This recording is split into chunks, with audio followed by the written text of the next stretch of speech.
जी students, अभी तकरीबन समझ लीजिए कि 4 मिनट्स है, 4 to 5 minutes. So we are starting in 4 to 5 minutes, 9 o'clock sharp, इंशाल्लाह.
जी स्टूडेंट्स, क्लास आज की स्टार्ट करते हैं.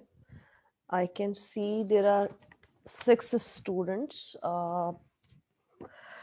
आई बिलीव कि हम लोगों ने लास्ट क्लास जो है वो एंड की थी on page number 170, if I am not wrong. कोई स्टूडेंट अगर चैट स्क्रीन पे इस चीज़ को कंफर्म कर दे, so would be great. Yes, alright Irza, because मैंने भी अपने पास इस चीज़ को राइट डाउन कर लिया था. So that is how.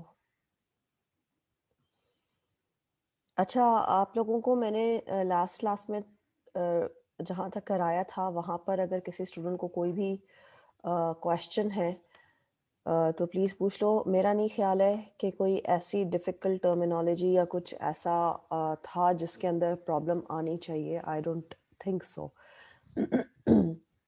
But देखें, आप लोग एज अ स्टूडेंट किसी को भी कोई भी क्वेश्चन है तो पूछ लीजिए।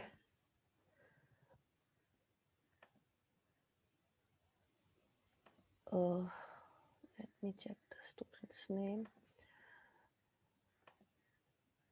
नूर आ गए हैं, इर्जा आ गई हैं, बिलाल आ गए हैं, गैलेक्सी C5 Pro से किसी ने लॉगिन किया है।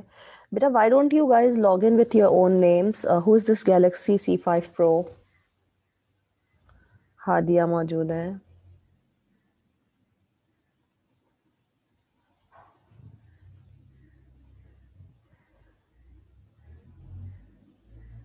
एनीवेज चलें जी, आज का स्टार्ट करते हैं।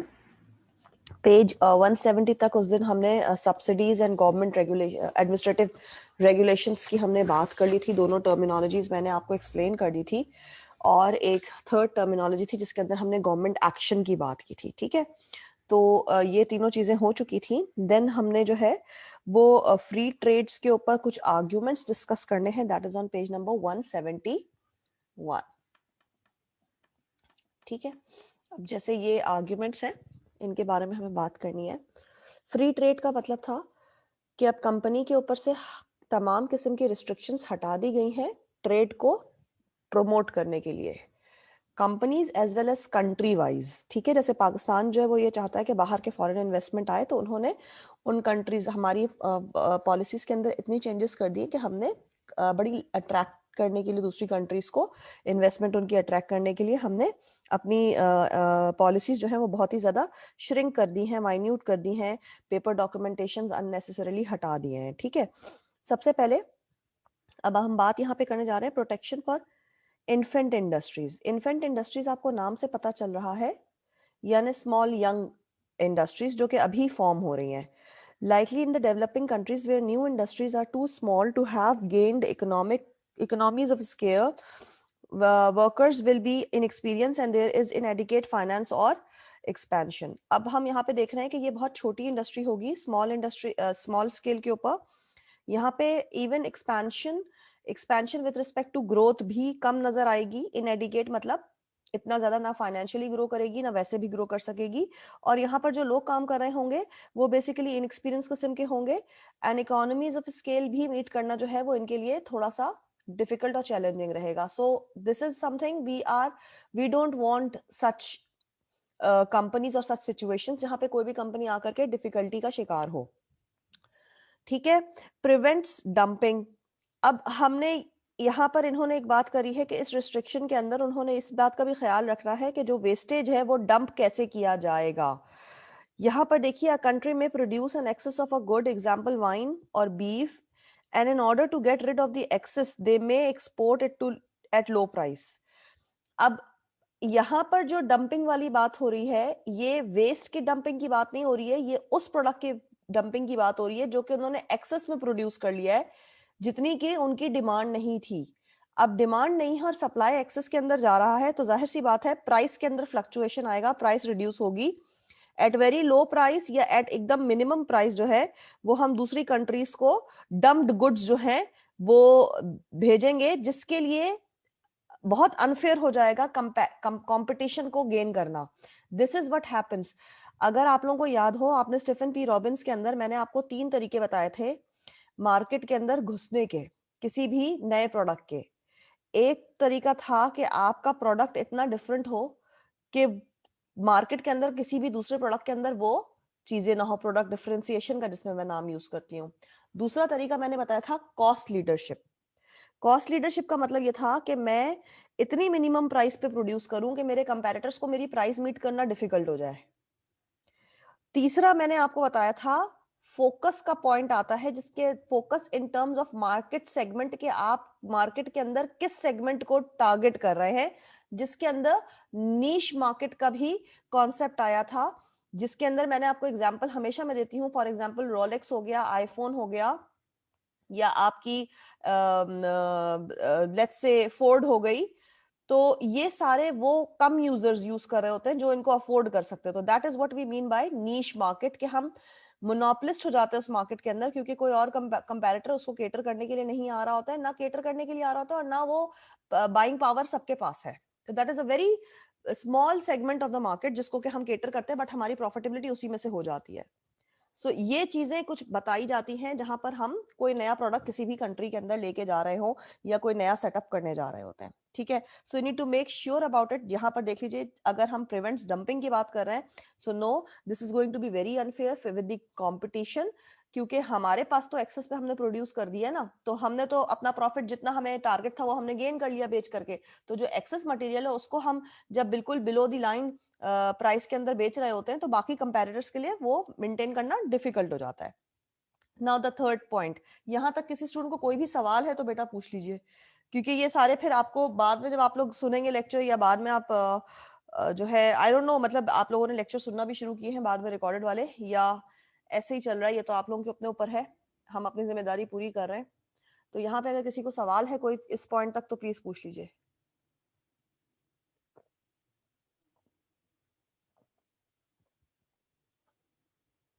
Is this point clear to everyone? Prevent dumping वाला, और इसके अंदर कैसे प्राइस सफर करेगी ये भी सबको पता है? ओके, थैंक्स नूर। एनीवेज आगे बढ़ते हैं। Prevents the establishment of a foreign based monopoly. अभी मैंने थोड़ी देर पहले मोनोपोली का वर्ड यूज किया था, ठीक है। देखिए बेटा, ये जब आप लोग इस स्पेसिफिक चैप्टर में होंगे ना, इस चैप्टर के अंदर कोई नई बात नहीं है, लेकिन इसके अंदर थोड़ा सा जो आपको ख्याल रखना है कि you need to know about the terminologies, because ये वो टर्मिनोलॉजीज हैं जो यूजली हम अपनी डेली लाइफ के अंदर, रूटीन लाइफ के अंदर यूज नहीं करते हैं, ठीक है। क्योंकि ये वो पॉलिसीज कह ले, country to country free trade हो गया, WTO क्या है, EU क्या है, सो ये वो टर्मिनोलॉजीज है जिनको कि आपको रिमेंबर करना पड़ेगा। And probably if I'm not wrong, तो हो सकता है every one of you, each one of you can expect somewhat around, अगर आप इस चैप्टर को वेटेज दे तो 2 से 5% का वेटेज हो सकता है कि मे बी आपके पास 2 या 3 MCQs इस चैप्टर से आ जाएं, ठीक है। चले जी, moving forward. Prevent the establishment of foreign based monopoly, यानी अब कंपटीशन के अंदर जो कि हम बाहर से, for example I am launching a new product under my own name सारा, ठीक है।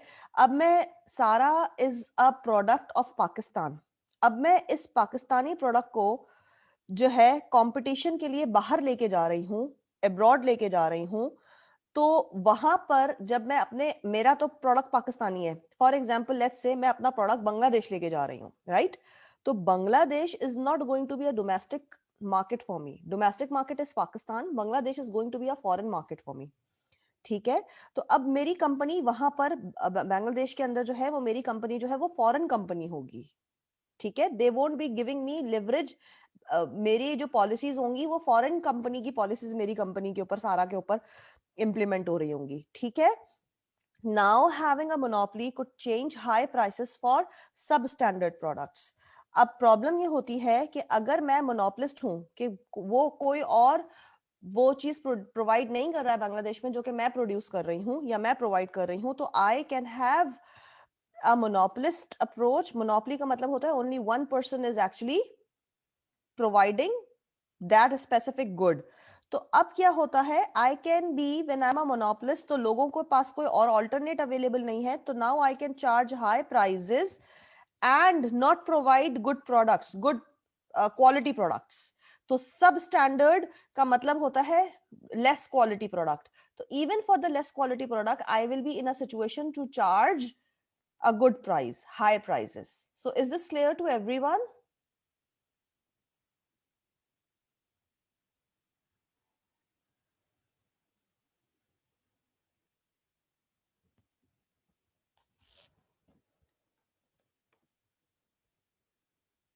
Okay, now I'm moving on to reduce the influence of trade on consumer taste. For example, developing countries may object to influence of Western consumerist values expounded by companies such as Starbucks and McDonald's.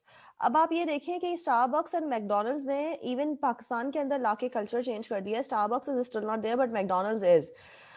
Even McDonald's के ऊपर coffee each one of us, like for example even if I talk about my own self, तो मैं drive away से कभी मैं कहीं पे late हो रही हूँ या कुछ भी मुझे जल्दी पहुंचना हो and I forget to take I did not have time to have my breakfast, तो होता ये था कि McDonald's से ड्राइव से आपने कॉफी का पकड़ लिया. and then हुआ ये कि स्टारबक्स की कमी को जो है वो हमारे एक और there is one more brand here, Dunkin Donuts, उसने काफी केटर करने की कोशिश की है. तकरीबन समझ लें वही कॉफी एम्बियंस क्रिएट करना और वही आपको डाइन आउट की मतलब कॉफी आप ले रहे हैं या ग्लोरिया जीन्स हो गया. तो if you see these things have different trends. तो अभी भी ये सारे ट्रेंड्स जो हैं ये हमारे पाकिस्तानी कल्चर के नहीं हैं. दीज आर वेस्टर्न कल्चर्स जिनकी वजह से अब हम ये एक तरीके से जो मैं मजाक वाली बात कर रही हूँ वो टीटर बटेर वाली बात वो नजर आ रहा होता है आपको इन जगहों पे, वो कल्चर नजर आ रहा होता है. सो इफ यू सी कि उनका इन्फ्लुएंस हमारे कल्चर के ऊपर भी आ गया है. तो अब जो लोग कॉफी नहीं भी पसंद करते थे या नहीं भी इस तरह की जगहों पे बैठना पसंद करते थे, even if you have seen in the over the last decade, the point of hookah and all this thing has been introduced. ठीक है ना.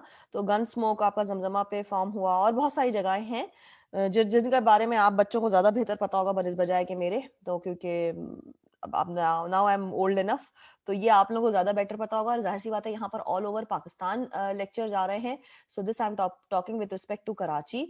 हाँ जी, Gloria Jeans I know is existing in Lahore. I've seen till Lahore. I am not sure about other parts of the country. ठीक है जी. लेकिन McDonald's we all are well familiar with this word. अच्छा, अब हम बात करते हैं to prevent the import of harmful goods. अब क्या होता है, हम लोग कुछ ऐसी restrictions लगाते थे. For example देखें कुछ countries के अंदर drug carry करना is legal because उन countries के अंदर drug जो है वो legal है, या even animals को carry करना जो है वो लीगल है. लेकिन कुछ कंट्रीज ने अपनी ऐसी पॉलिसीज बनाई हुई है जहां पर ड्रग कैरी करना या एनिमल कैरी करना जो है वो बार्ड है, मतलब बैन है. ठीक है. So this depends from country to country, क्योंकि ये हार्मफुल गुड्स हो सकते हैं. देखिए एनिमल्स कैरी करना कोई हार्मफुल नहीं है, लेकिन हाँ एनिमल्स, अब now what type of animal, if you are carrying a python तो of course that can be dangerous अगर आपने उसको कुछ नंबर ऑफ आवर्स से ज्यादा भूखा रखा.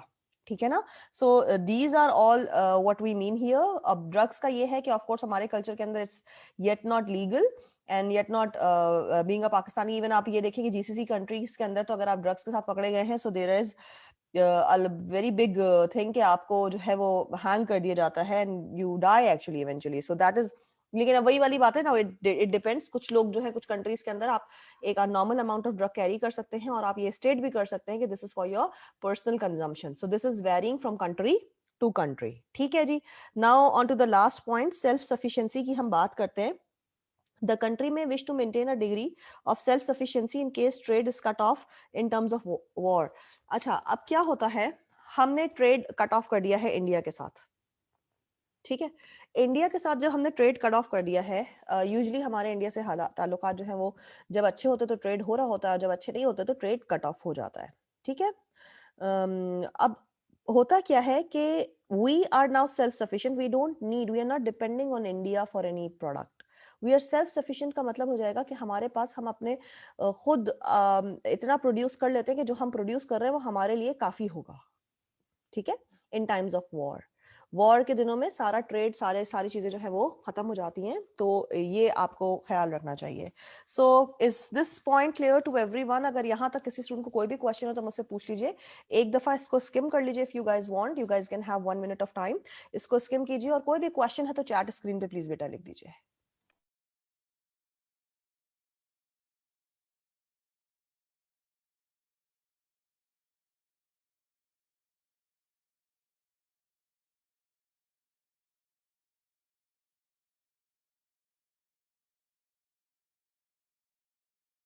There are few questions, probably no. Yes, लिखा हुआ है. Is there any other student as well? No. Fine. ठीक है जी. Now we are moving on to the next heading, जिसके अंदर we are talking about free trade agreements. ठीक है जी. The free trade agreements का is here. देखिए जी, free trade, अब ये थोड़ा सा ये illustration, I am not going to go into the further explanation of it, ठीक है। ये दो टर्मिनोलॉजीज आपको पता होनी चाहिए। फ्री ट्रेड का मतलब होता है, फ्री ट्रेड एग्रीमेंट का मतलब होता है कि कुछ कंट्रीज के बीच में आपस में मुआहदे हो गए हैं कि इनकी पॉलिसी सेट हो गई हैं और इनको बहुत लिवरेज दिया जा रहा है, बहुत इजी पॉलिसीज बना दी गई हैं, बहुत रिड्यूस्ड टैरिफ रेट्स हैं for having trade among each other. So we use this thing as free trade agreement or free trade policies, ठीक है, on reduced और shrinking tariffs, ठीक है, tariff मतलब rates, ठीक है। अब हम यहाँ पर बात करते हैं कि there are countries who are part of WTO, ठीक है। WTO here stands for World Trade Organization, and there are again some countries who are the part of European Union, EU, ठीक है। अब ये EU के अंदर भी कुछ कंट्रीज हैं, and then again same is like NAFTA, ठीक है। नेफ्टा के अंदर जो है वो आपकी 3 कंट्रीज हैं, कनाडा, यूएसए एंड मैक्सिको, जिनके बीच के अंदर ट्रेड हो रहा है। EU के अंदर आपके तमाम तर वो कंट्रीज जो कि यूरोप का हिस्सा है, एक खास हिस्सा है जिसके अंदर ट्रेड हो रहा होता है, गुड्स एंड सर्विसेज एक्सचेंज हो रहे होते हैं, एंड फ्री कंपटीशन होता है between the members of these countries, ठीक है। जिन भी कंट्रीज ने उस EU के मुआहदे के अंदर पार्टनरशिप ली हुई है, उन कंट्रीज के बीच में ट्रेड फ्री में होता है। Likewise WTO world trade organization में जितनी भी कंट्रीज मेंबरशिप होल्ड कर रही हैं, they can have free trade on very reduced tariff among those countries. यहां तक किसी स्टूडेंट का कोई सवाल है तो बेटा कर लीजिए। बस ये आपको टर्मिनोलॉजीज इसी हद तक मालूम होने चाहिए, इससे ज्यादा डिटेल में डेप्थ में जाने की जरूरत नहीं है। कोई आपसे क्या पॉलिसीज हैं, क्या टैरिफ रेट है, इसके ऊपर क्वेश्चन नहीं होगा। जितना यहाँ पर आपकी बुक के अंदर प्रोवाइडेड है मटेरियल, उतनी नॉलेज आपके पास होना काफी है, ठीक है। यहाँ पर किसी स्टूडेंट को कोई भी सवाल है तो बेटा पूछ लो।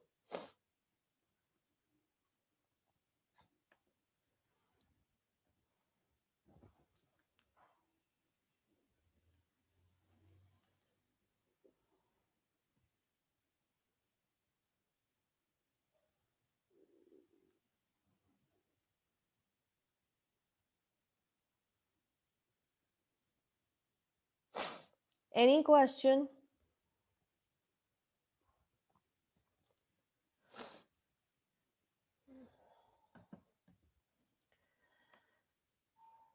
ओके, चले जी आगे बढ़ते हैं, ठीक है। International environmental influences. अब ये जो डायग्राम है ना बेटा, इसको देखो, ठीक है। मैं इसको थोड़ा सा, if I just increase the font, ठीक है। अब आप यहाँ पे देखें, एक है डिमांड कंडीशन, एक है स्ट्रेटजी स्ट्रक्चर एंड राइवलरी, एक है रिलेटेड एंड सपोर्टिंग इंडस्ट्री, एक है फैक्टर्स एंड कंडीशन, और कुछ comparative advantage. If you remember this we have already done under the heading of Porter's comparative advantage, Porter's comparative advantage, ठीक है। ये आपके स्टेफन पी रॉबिन्स के अंदर we have already done this, ठीक है। ये जो है आपके 5 फोर्सेस मॉडल होती हैं, इसको हम 5 फोर्सेस पोर्टर मॉडल कहते हैं, ठीक है। अगर आप यहाँ पे देख लें, ये 5 फोर्सेस हैं, 4 जो है आपके पास बाहर की तरफ एक सर्कल बनाया हुआ है, and the mid one is the comparative advantage. अब हम ये देखते हैं कि मार्केट के अंदर कोई भी कंपैरेटर आ रहा होता है। थोड़ी देर पहले मैंने आपको टर्मिनोलॉजी बताई थी कंपैरेटिव एडवांटेज की, ठीक है। If you see the comparative advantage here, यहाँ पर इन्होंने ये डेफिनेशन लिखी हुई है, प्लीज बी विथ मी। यहाँ पर ये कह रहा है, Porter study suggested some reasons why some nations are more comparative than the others and why some industries within the nations are more comparative than the others. Comparative का मतलब होता है more strengthful. if for example what is the comparative advantage वाली बात हो जाती है, what advantage do I have as a comparator than the other person? For example, A and B are both the comparators. Now A and B, A is also offering the same product which is B offering. A is also offering the same product on the same price as far as B is also producing the same product on the same price. तो product same है, price same है, तो for sure उनका target audience भी same होगा।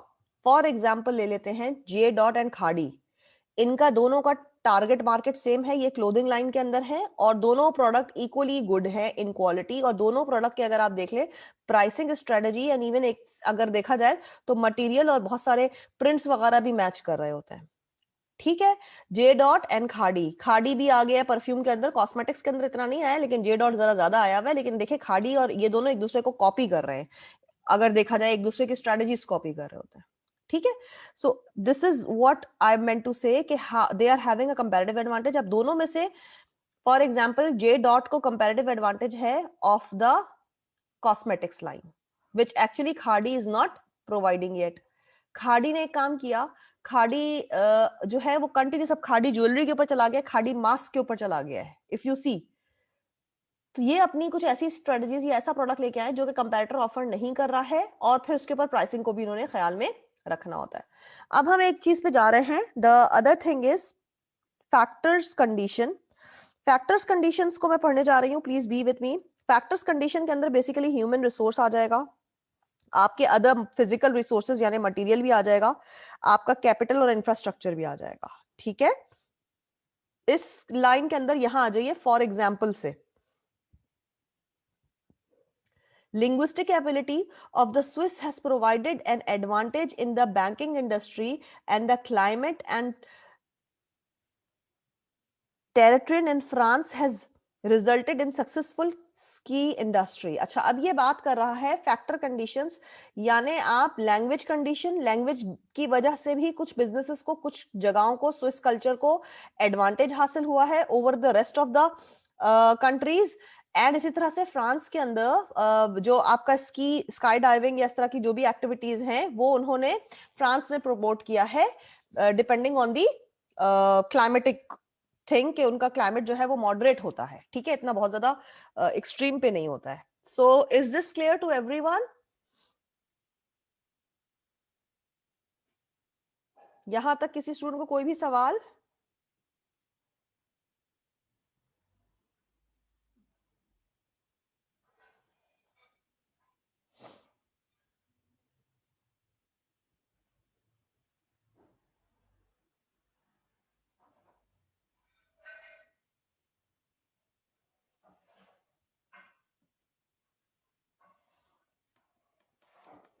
अच्छा जी, अब हम बात कर रहे हैं डिमांड कंडीशंस के ऊपर।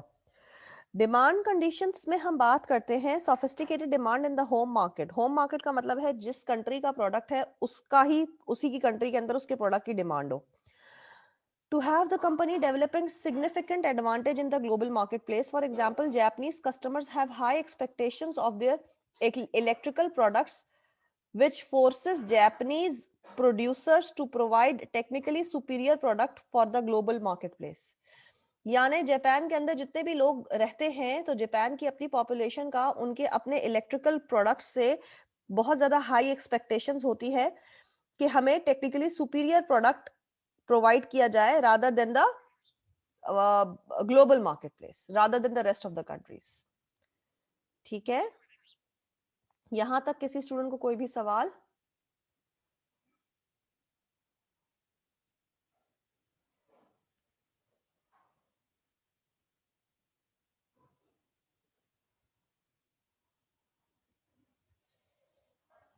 यहां तक किसी भी स्टूडेंट का कोई भी सवाल?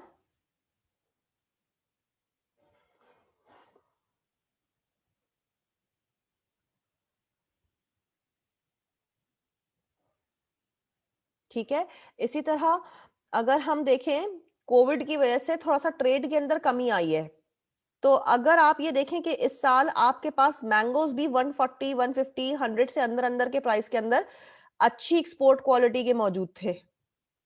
क्योंकि एक्सपोर्ट हुए नहीं तो उन्होंने लोकल पॉपुलेशन को जो है वो कंजम्पशन मिल गया। Likewise fish, for the very first time if you see we are all availing, we can all avail fish in this weather at a economical price ranging from 400 to 600 rupees maximum। या अगर कह ले अगर बहुत कोई जबरदस्त even for झींगास या prawns अगर आप बात करें तो 800,000 के अंदर ये अवेलेबल है, जो कि जब कोविड नहीं था तो 1500 1800 से नीचे कोई बात नहीं कर रहा होता था। तो सी प्राइस फ्लक्चुएशन भी है and then variety and quality भी हमें अच्छी मिल रही है। ठीक है, तो जब चीजें एक्सपोर्ट हो जाती है ना दूसरी कंट्री में जाना शुरू हो जाती हैं लेस रिस्ट्रिक्शन की वजह से, ज्यादा प्रॉफिटेबिलिटी के लिए, तो अपने लोकल पॉपुलेशन को उनके अंदर डेफिसिट आ जाता है, उनको नहीं मिल रही होती हैं, we don't have an option. Likewise rice आप देख लें, हर चीज में आप ये देख लें कि जब एक्सपोर्ट के ऊपर थोड़ा सा भी रिस्ट्रिक्शंस हुए हैं because of the Covid, so everything is available. Even आप इस दफा देख लीजिएगा, आपके पास ऑरेंजेस एंड अब ये सारे फ्रूट्स जो है बड़ी हाई क्वालिटी के बहुत इजीली अवेलेबल होंगे, इवन ड्राई फ्रूट्स भी अवेलेबल हैं। ठीक है जी, आगे आ जाते हैं, related and supporting industries.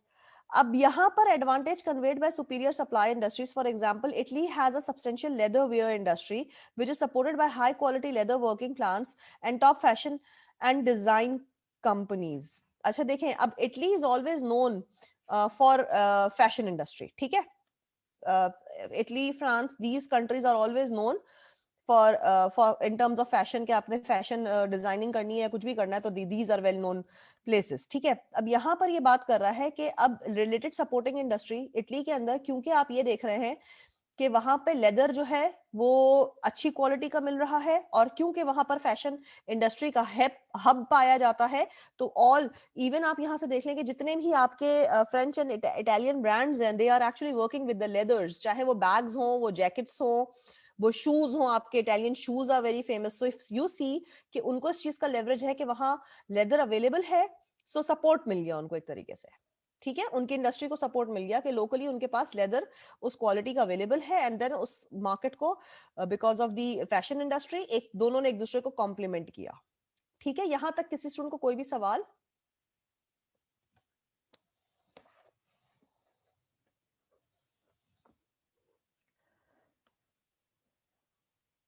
Okay. Now we are moving on to the last part, that is strategy and structure and rivalry. Domestic rivals are the competitors. ठीक है, domestic rivals can keep the organization lean and mean so that when they go out into the global marketplace, they can compete more successfully with the less capable foreign competition. Nokia and Finland approach to the regulation of telecom. अच्छा, ये अब example थोड़ी यहाँ पर पुरानी हो गई है। ये नोकिया की एग्जाम्पल ये तब बुक के अंदर डाली गई थी जब ये ईएम का कोर्स था, और ये ईएम का कोर्स होने की वजह से आई will be telling you somewhat around, अभी यहाँ से तकरीबन समझ लीजिए 10 से 12 साल, ठीक है, इस बात को हो गए। सो if you remember 10 years back or 12 years back there was no other phone available rather than Nokia, and हमारी नंबर 1 चॉइस क्या थी? नोकिया। और नोकिया उस वक्त पूरा का पूरा हंगरी की बैटरी होती थी, एंड फिनलैंड के अंदर वो उसको फिनलैंड टेलीकम्युनिकेशन की रेगुलेशन बॉडी ने उसको टेकअप किया हुआ था, और उसकी क्वालिटी के ऊपर कोई भी किसी भी किस्म का कोई कॉम्प्रोमाइज नहीं था। ठीक है, so this example is back then, लेकिन अभी तक क्योंकि ये बुक उसके अंदर, उसके बाद ये दोबारा बुक जो है ये आपके प्रोफेशनल बॉडीज ने इसको दोबारा पब्लिश नहीं किया है, सो इसके अंदर अपडेशन की कोई गुंजाइश नहीं है। ठीक है, so is it clear to everyone here? ठीक है बच्चों, सो गए हो आप लोग लॉग इन करके?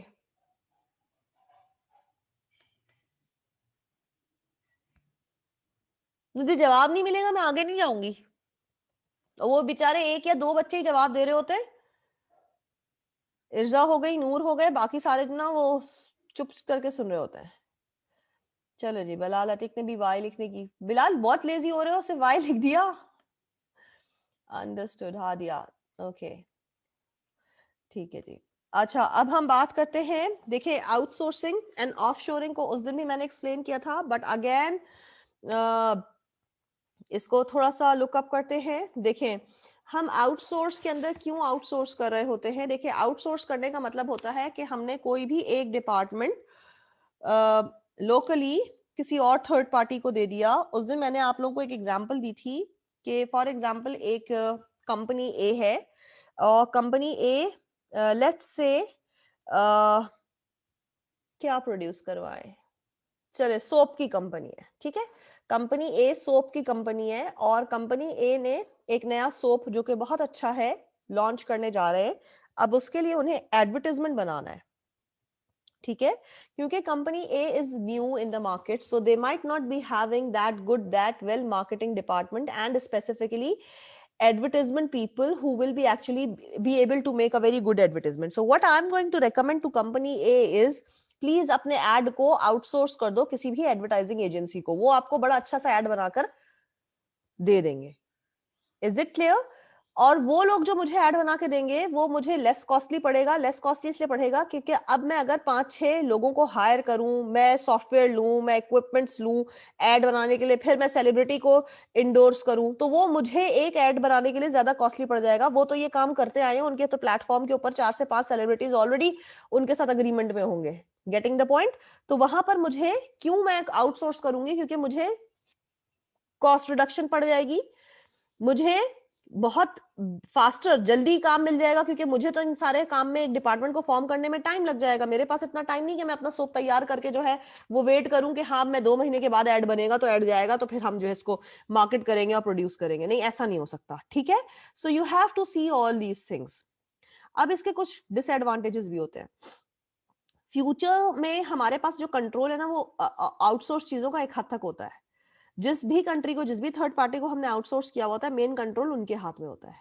ठीक है, और हमारे पास इन हाउस एक्सपर्टीज नहीं होती है, तभी हम आउटसोर्स करते हैं थर्ड पार्टी को, उनकी एक्सपर्टीज को हायर करने के लिए उनको आउटसोर्स करते हैं। तो हम अपने एक्सपर्टीज को डेवलप करने के बजाय दूसरे की एक्सपर्टीज के ऊपर बेस करना शुरू कर देते हैं। ठीक है, इज इट क्लियर? यहां तक किसी को कोई प्रॉब्लम, कोई सवाल? और ऑफ शोरिंग का वर्ड मैंने आपको पहले ही बता दिया था। जब आप किसी थर्ड वर्ल्ड कंट्री के अंदर ऑफ शोर करते हैं, फॉर एग्जाम्पल आप अपने आईटी की चीजों को, आप अपने ये जो कॉल सेंटर्स हैं इनको ऑफ शोर करते हैं कॉस्ट रिड्यूस करने के लिए।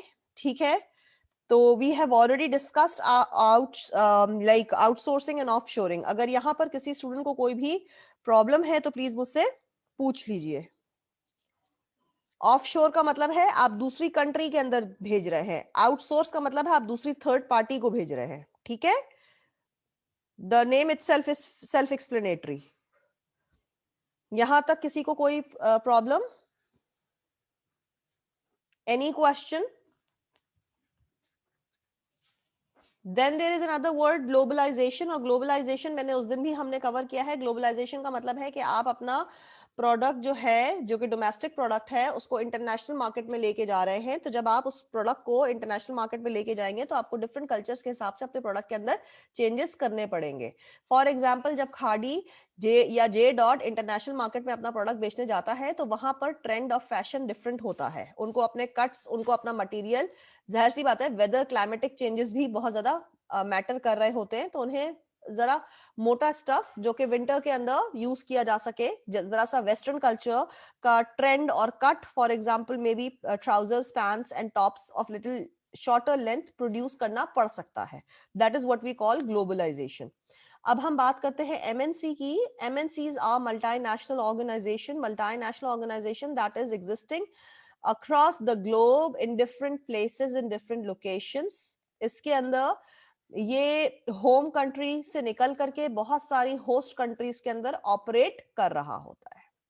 ठीक है, इसकी एक एग्जांपल आपको यहाँ पर बुक में दी गई हुई है। They may also do this for instance through outsourcing their IT operations to India where the expertise is high and the cost are significantly lower than then in say the United States। तो United States की बहुत सारी IT companies are actually outsourced to India because of वहां पर India के अंदर they are very skillful, specifically in the IT field। I was just reading an article yesterday and I was little surprised।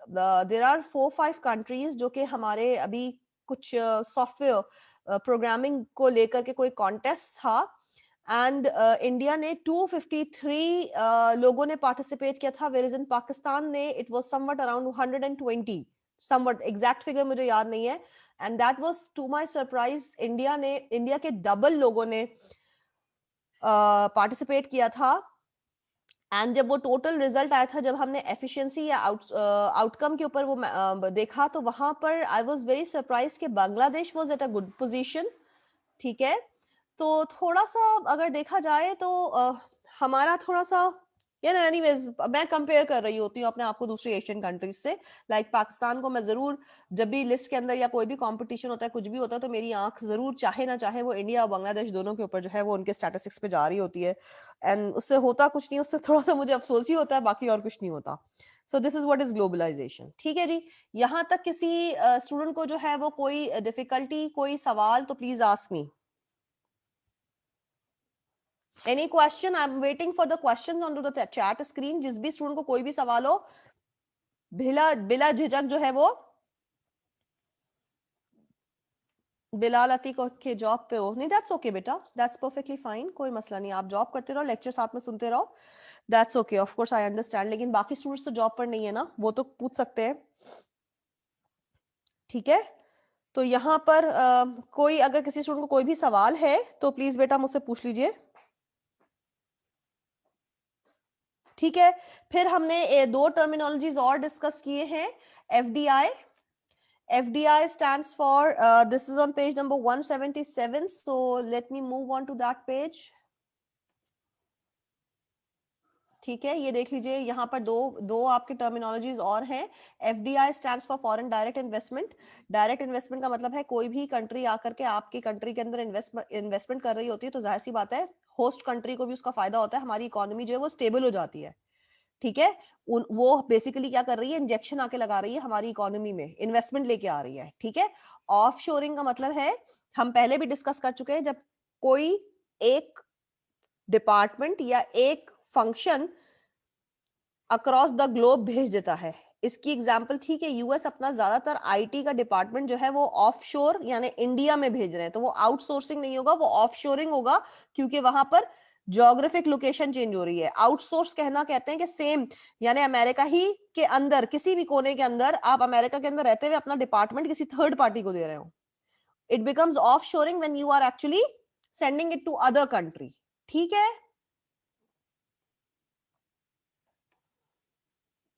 Ma'am, what about the company's native culture, which is base of core value of their company? So will they alter their culture or core value with the host culture? For sure, yes. अगर if you see Hasnain, आपके घर के अंदर बहुत सारी चीजें जो है वो यूनिलीवर और पीएनजी की आपको डेली यूज के अंदर आप यूज करते होंगे। ठीक है, तो जो आपके इम्पोर्टेड सोप्स हैं, फॉर एग्जाम्पल लक्स की एग्जाम्पल मैं देती हूँ, आप एक लक्स इम्पोर्टेड लेके आओ और एक लक्स लोकल लेके आओ, you will see that there will be a difference between the imported Lux and the local Lux. And what the difference would be, let me tell you. जो imported Lux है वो वहां के culture के हिसाब से, वहां के वेदर को देखते हुए, वहां के कंपोनेंट को यूज करते हुए है। चीज क्वालिटी के अंदर कोई आपको खास फर्क नजर नहीं आएगा। The same goes for the shampoo, and this is very evident, क्योंकि वहां पर बहुत ड्राई वेदर होता है, बर्फबारी होती है, तो वहां पर आपको ज्यादा मॉइस्चराइजर और इस तरह की चीजों की जरूरत पड़ती है, रादर देन इन पाकिस्तान और दी एशियन कंट्रीज। यहाँ पर ह्यूमिडिटी का एलिमेंट ज्यादा है। लाइक वाइज आप फ्रेग्रेंसेस अगर चेक करें, तो फ्रेग्रेंस के अंदर भी आपको स्टे और ये सारी चीजों का फर्क नजर आएगा। Hasnain, I hope this is clear to you.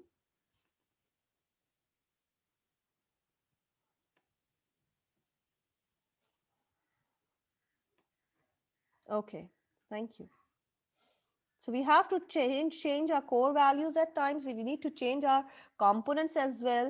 We need to change our even the outlook as well. नाम भले same हो, ठीक है? And these two companies which are actually FMCG, fast moving consumer goods. Fast moving consumer goods वो goods होते हैं जो हम daily basis के ऊपर use करते हैं, ठीक है?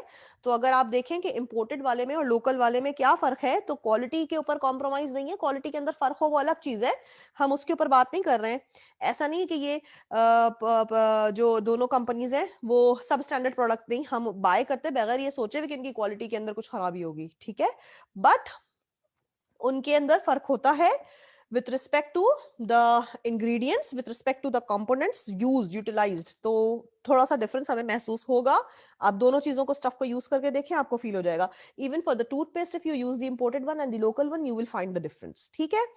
अच्छा, अब हम बात करते हैं, हम बात कर रहे हैं multinational, introduction to multinational companies के ऊपर मैं जा रही हूँ, ठीक है। एंड ये हम पहले भी एक जगह कर चुके थे। in the previous chapter. I don't remember the chapter of Stephen P. Robbins, but still चलें थोड़ा सा हम इसको डिस्कस करते हैं, क्योंकि ये कुछ चीजें हैं जो कि MCQs वाइज थोड़ा इंपॉर्टेंस रखती हैं। ठीक है, सबसे पहले मल्टीनेशनल बिजनेस ओनर ओन्स और controls foreign subsidies in more than one country, that is has production और service facilities in more than one country, यानी एक कंट्री से ज्यादा। Multi means in multiple countries. ठीक है, मल्टीपल कंट्रीज में ये एग्जिस्ट कर रही होती हैं, इसलिए हम इनको मल्टीनेशनल कंपनीज कह रहे होते हैं। ठीक है, इनको अब मल्टी बोलो मल्टी बोलो एक ही बात है। Multinationals is like more than one country, multinationals more than one country. ठीक है, अब हम बात करते हैं साइज की। इनके साइज वेरी करते हैं। वॉलमार्ट हो गया, शेल हो गया, these are actually multinational companies. ठीक है, और ये thousands of very small multinationals companies हो सकती हैं। Their sizes vary. Walmart again retail store, chain retail store है, और Shell again we all know that Shell is the fuel thing. ठीक है, तो हम सबको पता है कि शेल क्या है और वॉलमार्ट क्या है। ठीक है, फिर हम बात करते हैं नेचर ऑफ बिजनेस। अब नेचर ऑफ बिजनेस जो है वो मैन्युफैक्चरिंग इंडस्ट्री भी हो सकती है और सर्विस इंडस्ट्री भी हो सकता है। These are the two natures of main natures of industries of business. या तो मैन्युफैक्चर कोई गुड बना रहा हो, या सर्विस कोई सर्विस रेंडर कर रहा हो। ठीक है, फॉर एग्जाम्पल जितने भी प्रोडक्ट टैंजिबल वाली चीजें होती हैं दैट इज मैन्युफैक्चरिंग, और जितनी भी इनटैंजिबल थिंग्स होती हैं services, for example hospital, beauty parlours, photographers, these are all service industries. ठीक है, कमिंग बैक वापस आ जाते हैं। Overseas business relative to total business, यानी बाहर कितना बिजनेस अर्न किया जा रहा है। Only 1/5 of the Walmart sales come from overseas subsidiaries, यानी मेन जो उसकी होम कंट्री है, पूरा जो 4 पार्ट है out of the 5 that is coming from the home country. Only 1/5 of the part, यानी कितना small amount of part Walmart का जो है वो बाहर की कंट्री से आ रहा है। ठीक है, अच्छा जी, फिर हम बात करते हैं productive locations. May be located in small और लार्ज नंबर ऑफ कंट्रीज। अब वो कहीं पर भी लोकेट हो सकती है, किसी भी स्मॉल से शहर से लेकर के एक बड़े सिटी के अंदर भी हो सकती है। ठीक है, then the ownership actually basically owned by the host country भी हो सकता है, एंड देन जॉइंट वेंचर भी कहीं कहीं पे हो सकता है। जॉइंट वेंचर का मतलब ये होता है कि लोकल कंट्री में से आपने लोकल में भी कुछ परसेंटेज ऑफ शेयर्स लोकल लोगों के भी शामिल कर लिए हैं।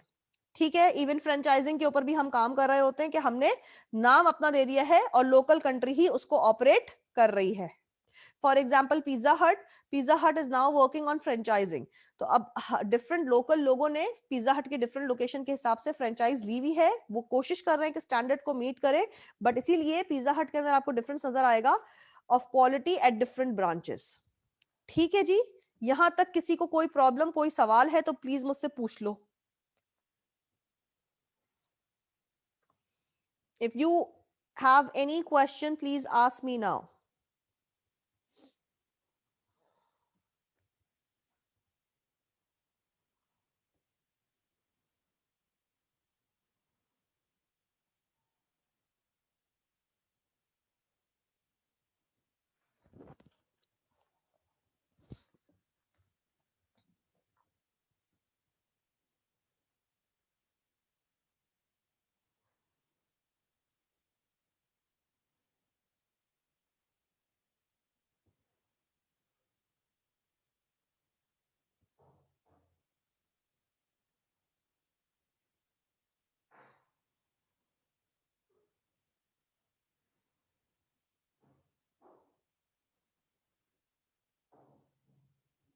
Any question?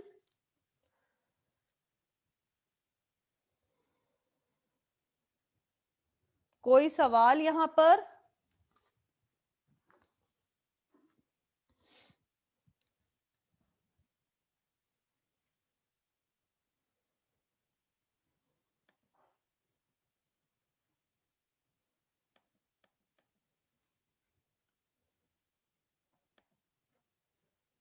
Okay, wait, okay, now हमारे पास यहाँ पर बेनिफिट ऑफ गोइंग, दो बेनिफिट्स है, दो मेजर बेनिफिट्स हैं फॉर गोइंग मल्टीनेशनल। ठीक है, सबसे पहले लोअर कॉस्ट। ठीक है, कॉस्ट रिड्यूस हो जाती है, can locate each part of the production in a country where the resource cost are lower. ठीक है, यानी कॉस्ट रिड्यूस करने के लिए, लोअर कॉस्ट को अवेल करने के लिए, कॉस्ट को मैनेज करने के लिए, प्रॉफिट मार्जिन को बढ़ाने के लिए, this could be one of the thing. ठीक है, दूसरा न्यू मार्केट एंट्री, कि किसी भी नई मार्केट के अंदर हमारी एंट्री जो है एक्सपैंड करने की। एक्सपैंड का मतलब क्या हो जाता है, हम एक कंट्री से जब दूसरी कंट्री में जाते हैं तो हमारी नई मार्केट के अंदर, देखो we can always have profitability by two ways, making some changes in the product और changing the market, changing the product और चेंजिंग द मार्केट। ठीक है, प्लीज रिमेंबर दिस। हम जब भी अपने प्रॉफिट को इंक्रीज करते हैं, या तो bringing change in the product और bringing the change in the market. यहां तक कोई कंफ्यूजन किसी भी स्टूडेंट को हो तो बेटा पूछ लो, किसी भी स्टूडेंट को कोई भी क्वेश्चन हो तो पूछ लीजिए।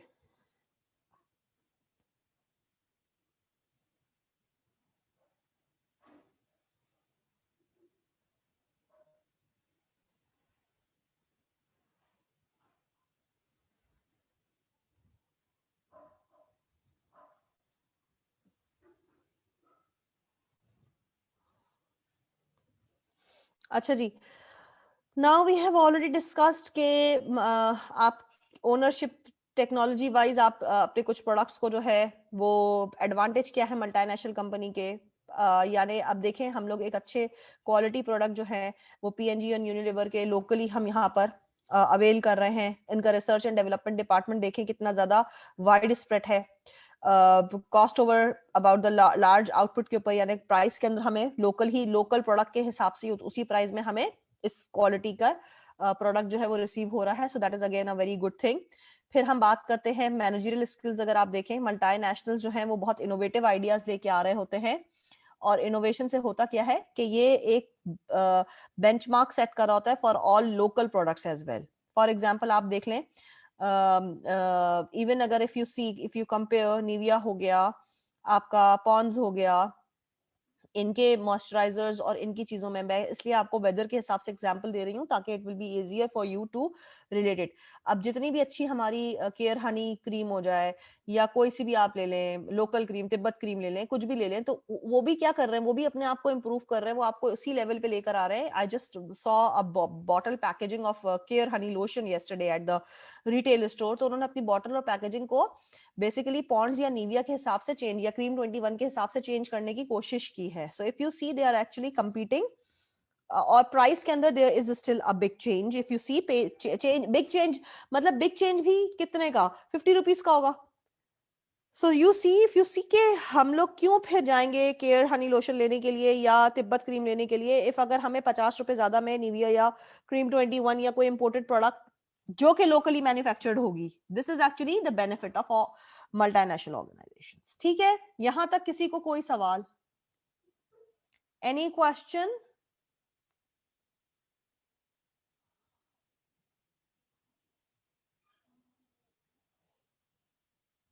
Any question, any one of you having any question, please पूछ लो। अच्छा, अब लोकेशन वाइज भी कुछ फायदा होता है, हमें रिसोर्स को देख करके करना चाहिए कि रिसोर्स हमारे पास अवेलेबल हो, लेबर जो है वो रिलेटिवली चीप हो। सारी कंट्री, सारे मैन्युफैक्चरर्स को, सारे हम यूएस की कंट्रीज प्रोडक्ट को देख रहे हैं कि वो अपना मैन्युफैक्चरिंग जो है वो चाइना के अंदर कर रहे हैं because of good resource material available there and cheap labour. ठीक है, तो they can actually increase the profit margin. फिर हम बात कर रहे हैं ट्रांसपोर्टेशन कॉस्ट जो है वो भी रिड्यूस हो जाता है, उन्हीं की कंट्री में उन्हीं का रिसोर्स यूज करते हुए, उन्हीं के लोगों को यूज करते हुए हमने मैन्युफैक्चर कर दिया। ठीक है, और इसके अंदर क्या होता है, in a foreign country to take advantage of government incentives. अब गवर्नमेंट भी आपको कुछ इस तरह के फ्लेक्सिबल टैरिफ्स देगी, तभी तो आप जाकर के कॉस्ट रिड्यूस कॉस्ट के ऊपर प्रोड्यूस कर सकते हो। अगर आपने वही चीजें जो आपने पहले रिसोर्स के अंदर और लेबर के अंदर बचाया, वही अगर आपको इंपोर्ट या एक्सपोर्ट टैरिफ्स के अंदर देना पड़ जाएगा, रिलैक्स्ड, आपको कोई रिलैक्सेशन नहीं मिलेगी इन द टैरिफ, तो फिर फायदा कुछ नहीं है ना दूसरी कंट्री में जाके प्रोड्यूस करने का। सो इसके लिए दूसरी कंट्री को भी आपको गुड टैरिफ्स देने चाहिए, फ्री ट्रेड का ऑफर देना चाहिए। Now there is another heading,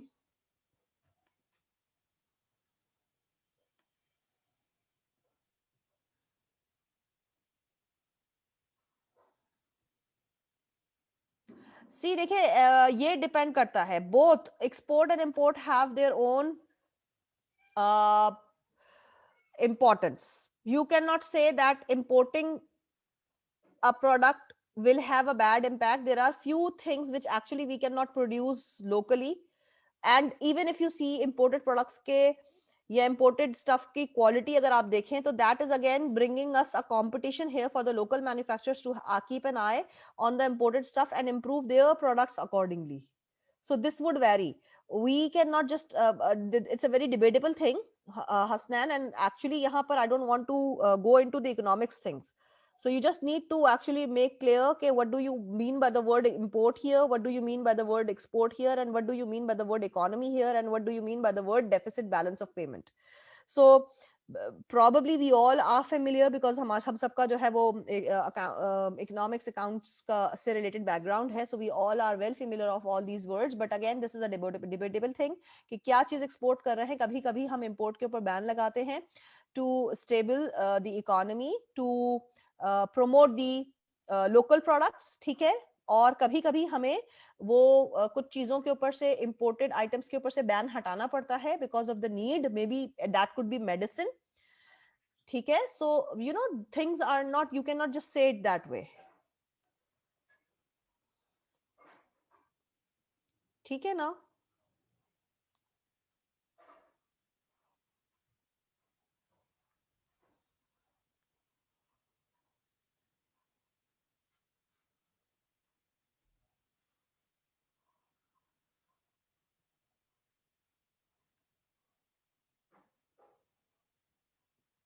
any question?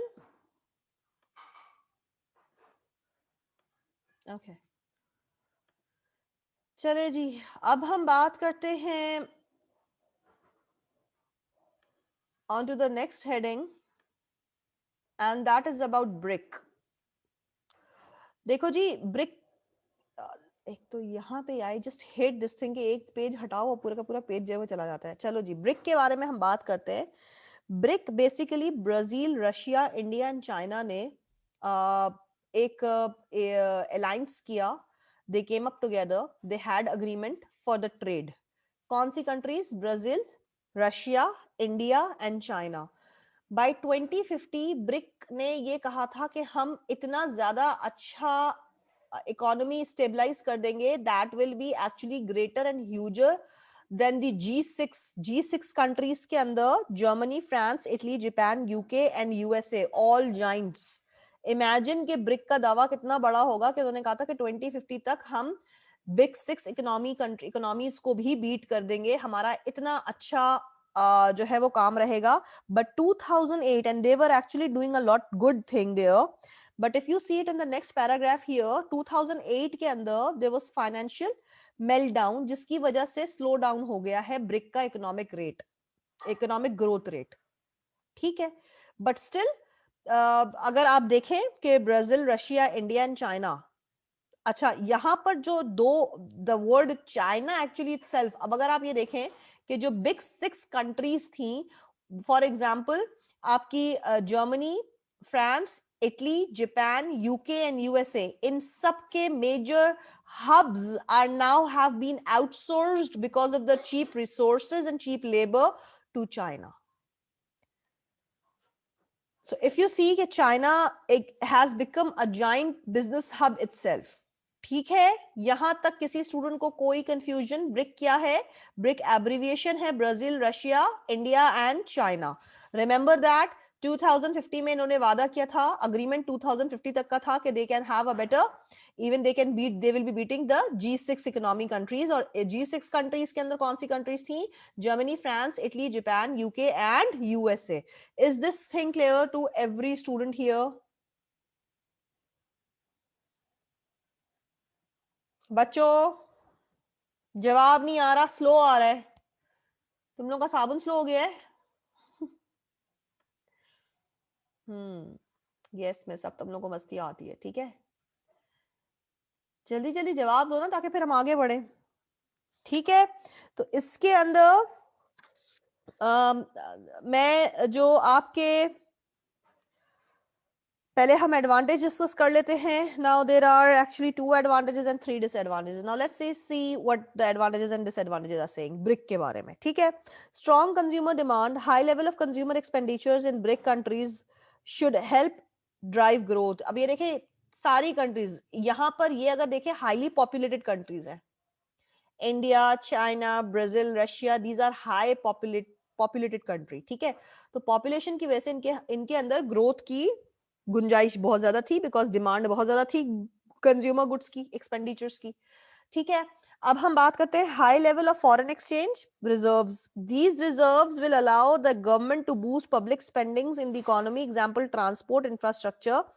This will enhance the government and lead to further economic growth.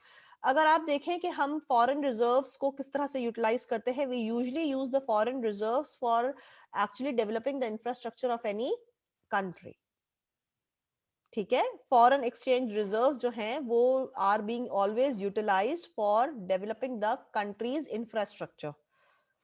I wish कि Pakistan can have a better, yeah, we can see the improvement down there. We cannot deny that, but still it's not up to the mark. ठीक है जी. यहां तक कोई सवाल किसी student को?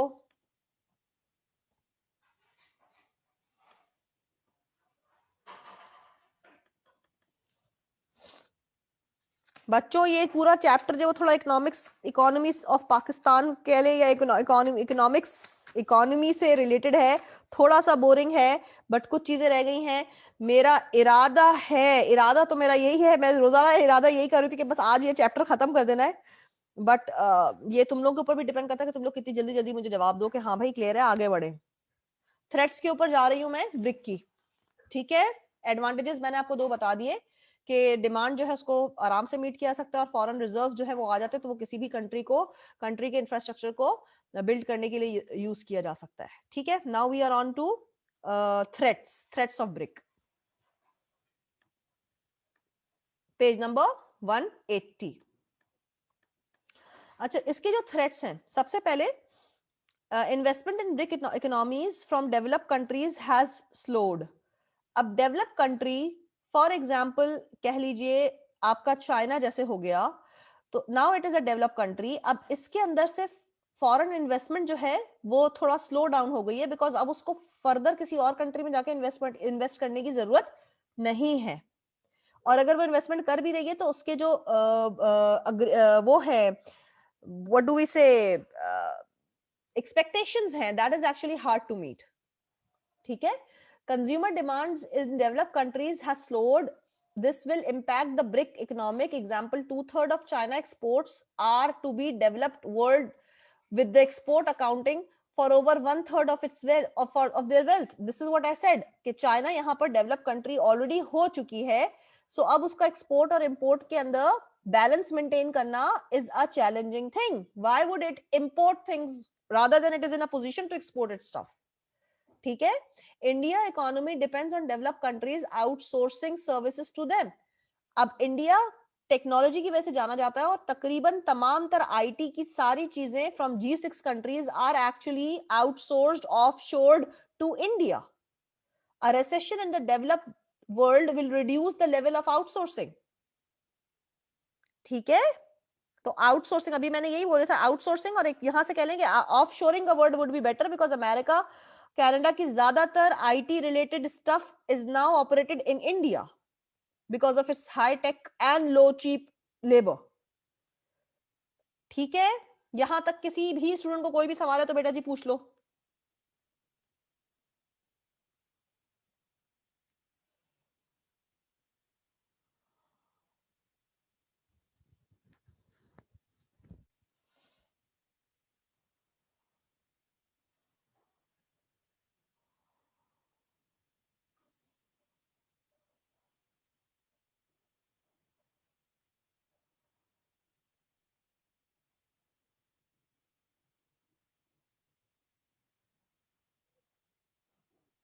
Any question from any student?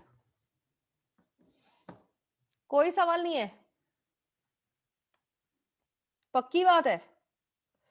चलो जी आगे बढ़ जाते हैं फिर. अब हम बात कर रहे हैं कंट्री की पॉलिटिकल रिस्क सिचुएशन के ऊपर. ठीक है जी.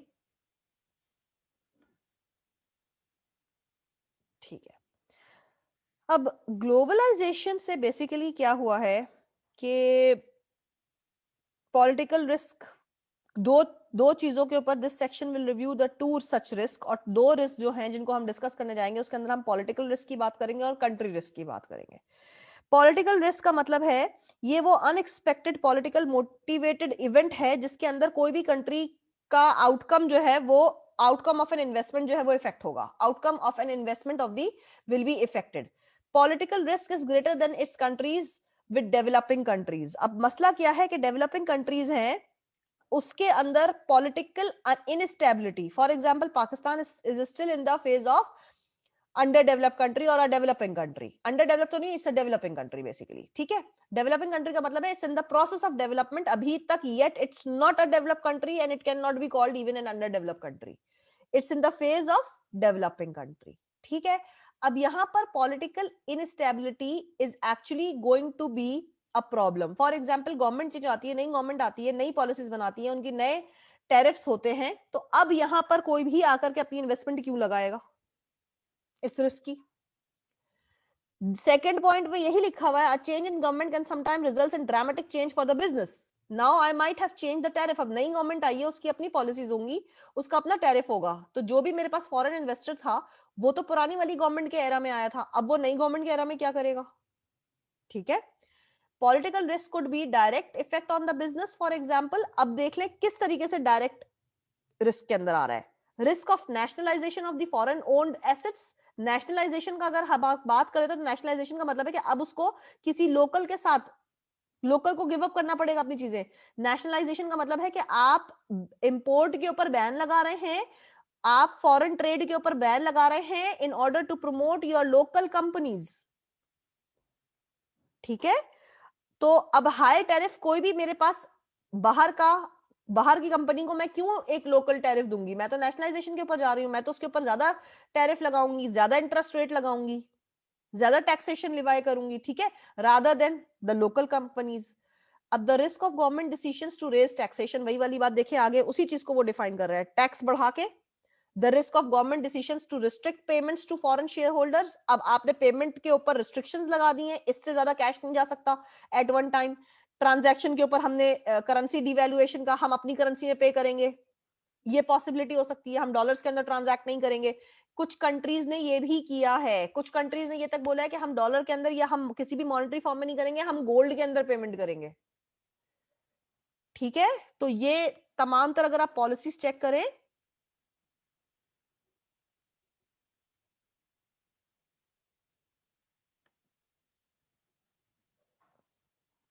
ठीक है। The risk that politically motivated terrorist cause damage to property and employees. अब अगर हमारे कोई बाहर के कोई कोई कंट्री ने आके इन्वेस्टमेंट की है और कोई अटैक आ जाता है, इवन अगर टेररिस्ट अटैक नहीं भी होता है, कोई नेचुरल डिजास्टर आ जाता है, तो who is going to take the ownership of that, insurance company करेगी, तो फिर लोकल कंपनी इन्वॉल्व हो गई, तो लॉस तो हमारी कंट्री का हुआ, ठीक है। The risk of changes in the law, example employment law हमने रिस्ट्रिक्ट कर दिया। इवन अभी अच्छा बड़े मजे की बात है, ये जो अभी हम सीपैक और हमारे जो ताल्लुकात चाइना के साथ अच्छे अच्छे चल रहे हैं, और हमारा के इलेक्ट्रिक किसी भी वक्त शंघाई इलेक्ट्रिक के अंदर चेंज होने वाला है, so you guys have no idea and I don't want that, I am not liking it, this thing is going to harm our country, ठीक है। तो ये चीजें हैं कि इनके अंदर हमारे हमारे लोगों को क्या फायदा होगा, वो शंघाई इलेक्ट्रिक के अंदर तो फिर सारे चीनी नजर आएंगे हमें काम करते हुए, ठीक है। हमारी इलेक्ट्रिसिटी चीप रेट के अंदर प्रोड्यूस हो जाएगी, but that is going to cause them employment for them, not for our country. फिर अनएम्प्लॉयमेंट रेशो फिर बढ़ेगा, जहां पर हम बिल कम कर रहे हैं वहां पे अनएम्प्लॉयमेंट बढ़ा रहे हैं। तो यू सी कि आप कान इधर से पकड़ो उधर से पकड़ो, ये सारी चीजें एक दूसरे से रिलेटेड है, इंटर रिलेटेड है। तो आपने बैलेंस मेंटेन करना है, आपने वो पॉलिसी बनानी जो आपकी कंट्री के फायदे के लिए हो। The risk that lobby groups within a country put pressure onto the government to support home based business rather than the foreign business. तो अब कुछ लॉबी ग्रुप्स, ऑपोजिशन कह ले, लॉबी ग्रुप के अंदर बांट जाएगा, आप लेबर कह ले, तो हमें बेसिकली अपने फॉरेन बिजनेस को प्रमोट नहीं करना चाहिए, हमें लोकल बिजनेस को प्रमोट करना चाहिए, ठीक है, ताकि पैसा हमारी कंट्री का हमारी कंट्री के अंदर ही रहे। बाहर से आके फॉरेन इन्वेस्टर्स, ओवरसीज लोग आकर के क्यों अर्न करके लेके जाएं। So you have to keep this. अगर आप सऊदी अरब या जीसीसी रीजन का कल्चर देखें तो they are very clever with it. They don't give nationalities, they don't allow you to buy properties there, they have very big restrictions for all the overseas employees working there. ठीक है, वो even cash भी जो carry कर सकते तो उसके ऊपर भी एक हद तक का कैपिंग लगी हुई है, तो उनको बहुत साउंड पॉलिसी उन्होंने बनाई हुई है. Political risk can be indirect because of the effect of government policies and economy. Example, changes in the interest rate and exchange rate. Exchange rate, currency rate की बात हो रही है, इंटरेस्ट रेट का, जो भी जिस भी इंटरेस्ट रेट पे आपने हमारे साथ 10 साल का 20 साल का, for example I will tell you, IT के अंदर टैक्सेशन 2018 तक नहीं लगे हुए थे आईटी की फील्ड के ऊपर. गवर्नमेंट ने to boost the information technology thing in our country, तो पाकिस्तान की गवर्नमेंट ने 2018 तक कोई भी किसी भी किस्म की टैक्सेशन इम्पोज आईटी के बिजनेस पे नहीं की थी.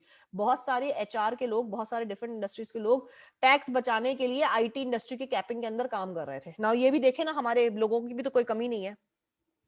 ठीक है, यहाँ पे कोई सवाल किसी भी स्टूडेंट को है तो प्लीज बेटा पूछ लो.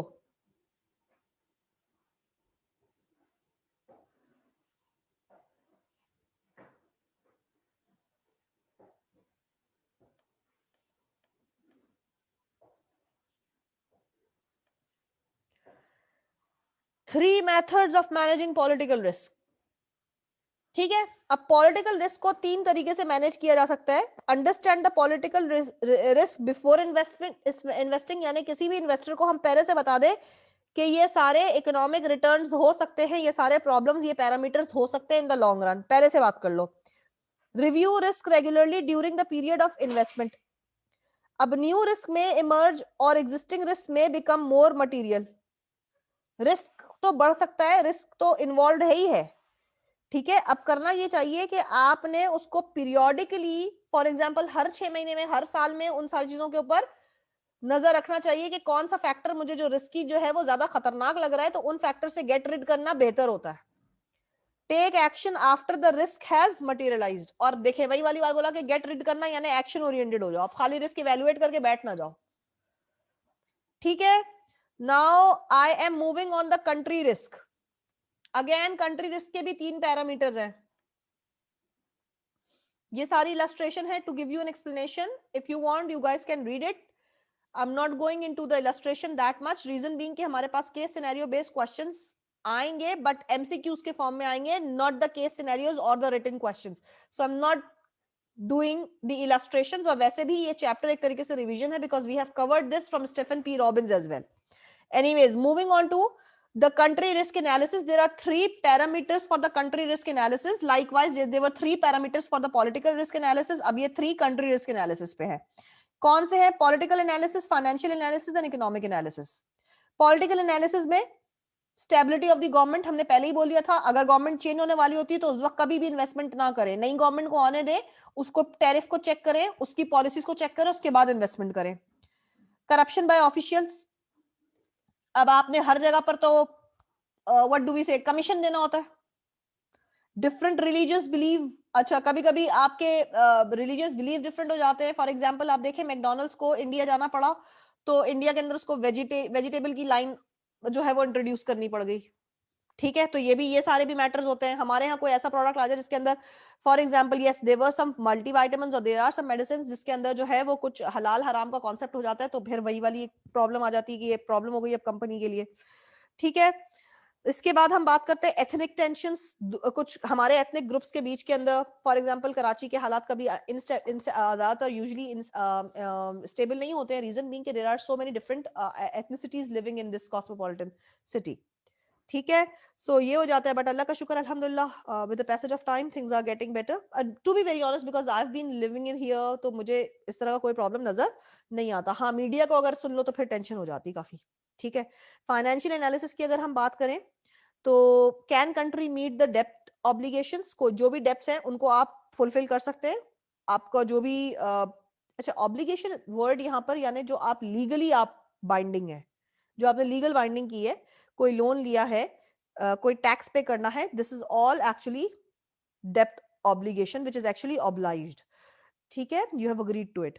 अब बात करते हैं consider factors such as exchange rate, stability, past loan, defaults. IMF से तो हम लोन ही माफ करवाते रहते हैं, ठीक है। फिर हम थर्ड वाले उस पे जा रहे हैं, थर्ड पॉइंट के ऊपर, that is growth in GDP. GDP stands for gross domestic product. GDP stands for gross domestic product.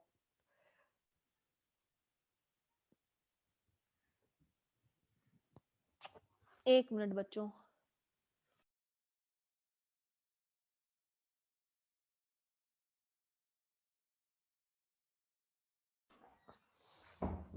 ठीक है। अच्छा जी, इन्फ्लेशन रेट, इन्फ्लेशन का मतलब हो जाता है महंगाई। तो महंगाई कैसे बढ़ रही है, इफ यू सी के आपने देखिए महंगाई बढ़ने के आप रीजंस क्या होते हैं कि आपके एक्सपेंडिचर्स बढ़ गए, एक्सपेंसेस बढ़ गए, ठीक है, और आपकी जो इनकम है वो वही की वही है, तो इसमें इन्फ्लेशन रेट जो है वो इंक्रीज हो जाता है, ठीक है ना। प्राइजेस ऑफ कमोडिटीज जो है वो इंक्रीज हो गई हैं, बट आपकी इनकम उतनी है, तो आप कैसे अफोर्ड करेंगे, अफोर्डेबिलिटी के ऊपर फर्क आता है, परचेजिंग पावर जो है वो आपकी श्रिंक हो जाती है। यहां तक किसी स्टूडेंट को कोई भी सवाल है तो बेटा प्लीज पूछ लो। एक मिनट रुक जाओ, मैं इस बुक को जरा साइड पे करूं। रिस्क मैपिंग है, और रिस्क मैपिंग के बाद then there is culture and global के बारे में हम बात करते हैं। फिर हॉफस्टेड की तो हम वो कर चुके हैं, and then we will be moving on to GDP GNP हो गया, ये तो पहले ही करा दिया है। फिर then we will be moving on to chapter summary और फिर प्रैक्टिस क्वेश्चन, ठीक है।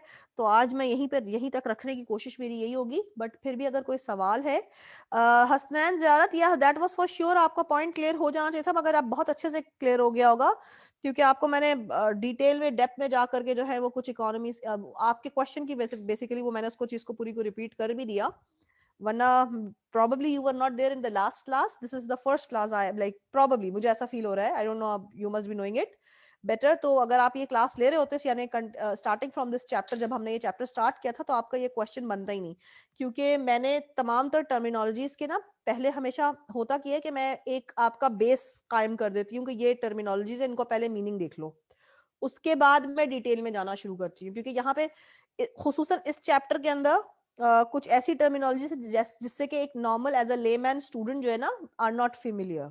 तो यहाँ पर आपका पहले बेस वाला जो लेक्चर था वो प्रॉब्ली आपने मिस कर दिया था, जिसके अंदर आपने वो जो बैलेंस ऑफ डेफिसिट की बात की थी, वो मेंटेन करने की बात की थी। Any question?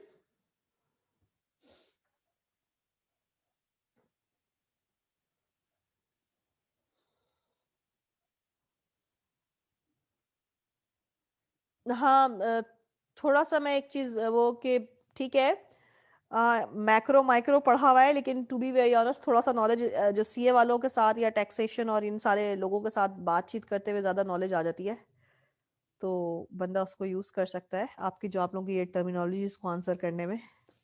So that is actually the reason. ठीक है जी, आगे बढ़ते हैं। किसी स्टूडेंट को, नूर खान, इर्जा, कोई सवाल नहीं है? Are you all actually able to hear me? आवाज आवाज आ रही है, या बीच से तुम लोग की आवाज ही गायब हो गई और तुम लोग चुप करके बैठे हुए सो गए हो लॉग इन करके?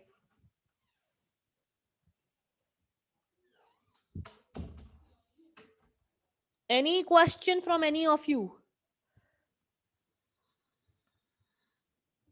Yes, आ रही है ma'am, you're all right. Inshal Khan, how are you Inshal? किधर गायब हो तुम?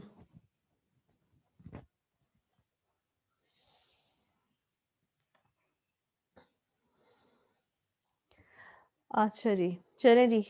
ये लेक्चर पूरा ले रहे हो या बीच से ज्वाइन किया है? मेरे ख्याल से स्टार्टिंग में तो I did not see your name. Anyways वापस आते हैं, ठीक है। अच्छा इंशाल, तुम्हारा उस दिन जो शाम वाली क्लास के अंदर कोई सवाल था, did you get to hear these lectures? इन लेक्चर्स को सुना आपने, ये जो रिकॉर्डेड लेक्चर्स हैं? आपका वो जो क्वेश्चन था सीएसआर वाला,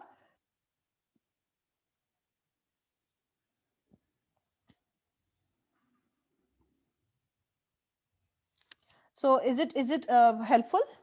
जो आपका मिसिंग 10% ऑफ द कोर्स है वो यहाँ कवर हो रहा है probably, if I am not wrong.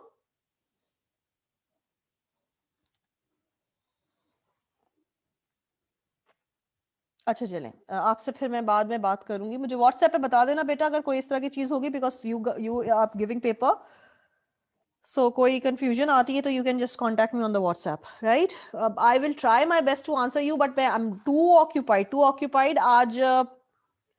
मैंने जबकि अपनी केएनएस की क्लास कैंसिल की आप लोगों के चक्कर में, मुझे आईसीए में जाना है। कवर हो रहा है, गुड है, नाइस, ठीक है, ओके वापस आ जाते हैं। चलें जी, अब हम बात कर रहे हैं रिस्क मैपिंग की, ठीक है। Now risk mapping is a different topic here. इससे पहले मैं ये कंफर्म करना चाह रही थी कि तुम लोगों को सारी चीजें पहले से समझ में आ चुकी है। रिस्क मैपिंग के अंदर बेसिकली आप एनालाइज करते हो, आप ये देखते हो कि रिस्क जो है उसकी प्रोबेबिलिटी कितनी है।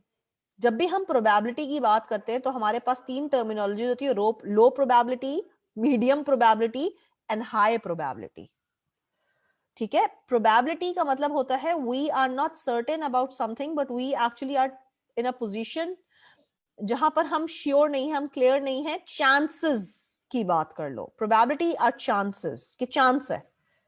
चांस के अंदर when you flip a coin, या जो आप प्रोबेबिलिटी की बात जब भी आप कर रहे होते हो, प्रोबेबिलिटी कितना परसेंटेज है, कितना रिस्क है, तो आप उसको फिर 68% पे है, 97% पे है, तो इस तरह से आप लो, मीडियम एंड हाई की बात कर रहे होते हो। बीइंग क्या बोलूं, इन्फ्रेंशियल स्टैट्स तुम लोग सब करके आए होगे या कर ली होगी या कर रहे होगे, तो प्रोबेबिलिटी वर्ड तुम सबको अच्छे से पता है, राइट और रॉन्ग।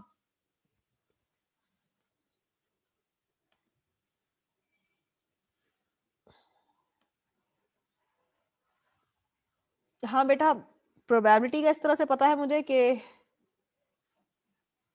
इंजीनियरिंग का बैकग्राउंड है, ठीक है, तो वो 0.68 और 0.97 sample size, so you no ये प्रोबेबिलिटी सैंपल के ऊपर पॉपुलेशन में से आप निकाल रहे होते तो you are not actually sure about thing कि रिजल्ट जो आ रहा है वो आपको कितना परसेंटेज आ रहा है, ठीक है जी। कमिंग बैक, वापस आ जाओ, अभी थीसिस मेरे ऊपर बाद में निकालना, पहले यहां से अगर कोई सवाल आ रहा है तो वो कर लो। अच्छा आगे आ जाते हैं। इसी तरह से क्या होता है, कभी कभी जो मैं पॉइंट नंबर 2 के ऊपर हूं, ये आपको मैंने हाई, मीडियम और लो बता दिया है। Now I M on point number 2। Similarly it might be sufficient for the purpose of initial analysis to assess the consequences or impact of the adverse outcome as severe or not severe। अब हम ये देख रहे होते हैं, हम basically outcome focused होते हैं कि what is going to be the result। तो रिजल्ट फोकस होने के लिए हम ये देखते हैं कि क्या ये जो हम रिस्क लेने जा रहे हैं इसका इम्पैक्ट हमारे ऊपर सिवियर होगा या नॉट सिवियर होगा। अगर नॉट सिवियर है तो भी हम हाई रिस्क लेने को तैयार हो जाते हैं। So you see probability with respect to the risk, कि रिस्क कितना ज्यादा किस नौयत का है और उसका आउटकम जो है वो किस हिसाब से होगा, वो सिवियर होगा या वो बेरेबल होगा। So we need to actually decide like this, ठीक है। नीचे इन्होंने यही आपको 13 टर्मिनोलॉजीज इसी पेज के आखिर में बताई हुई हैं। Probability that is the likelihood, होने के चांसेस। अगेन प्रोबेबिलिटी का वर्ड जहां भी देखो that is chances, it's not sure, it's not, nothing is sure but you are ready to take chance, ठीक है। हाई है, हाई या लो है, या इम्पैक्ट कॉन्सिक्वेंसेस, दो चीजों के ऊपर होगा, या तो आपका हाई और लो प्रोबेबिलिटी के चांसेस होंगे या उसके कॉन्सिक्वेंसेस या उसके इम्पैक्ट जो है that is going to be severe और लेस सिवियर। तो सिवियर और लेस सिवियर को भी उन्होंने हाई और लो के अंदर यहां पर लिख दिया है, ठीक है। यहां तक किसी स्टूडेंट को कोई भी सवाल है तो प्लीज बेटा पूछ लो। If you have any question please ask me now. कोई भी सवाल है तो प्लीज बेटा पूछ लो।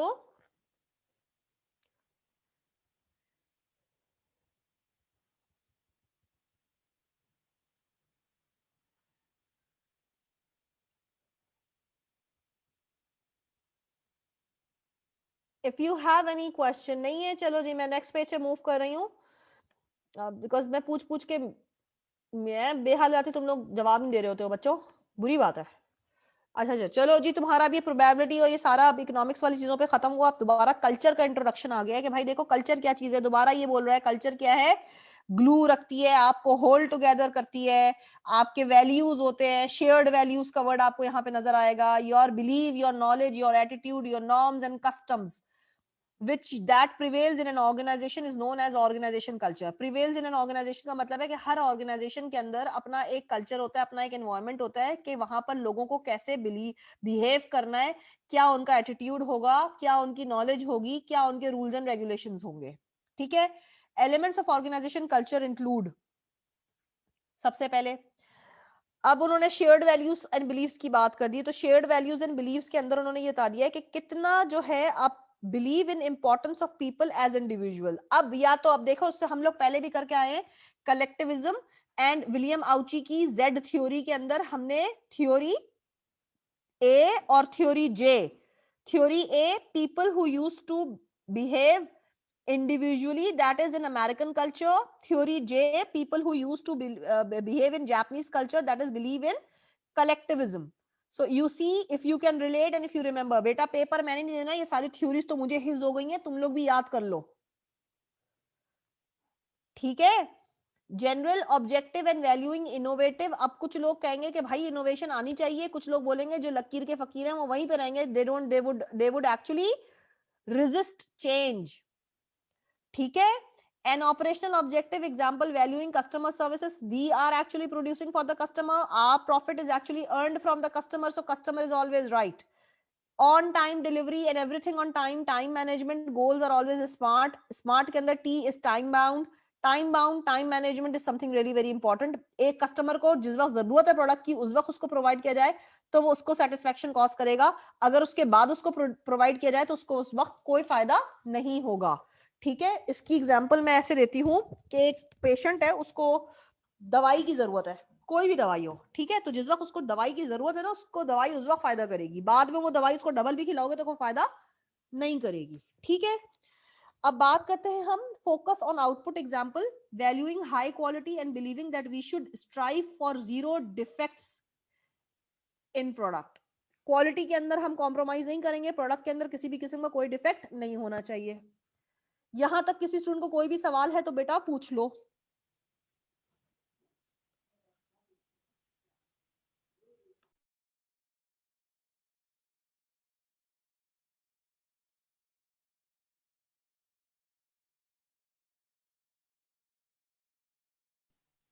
कोई सवाल यहां तक बेटा किसी भी स्टूडेंट को?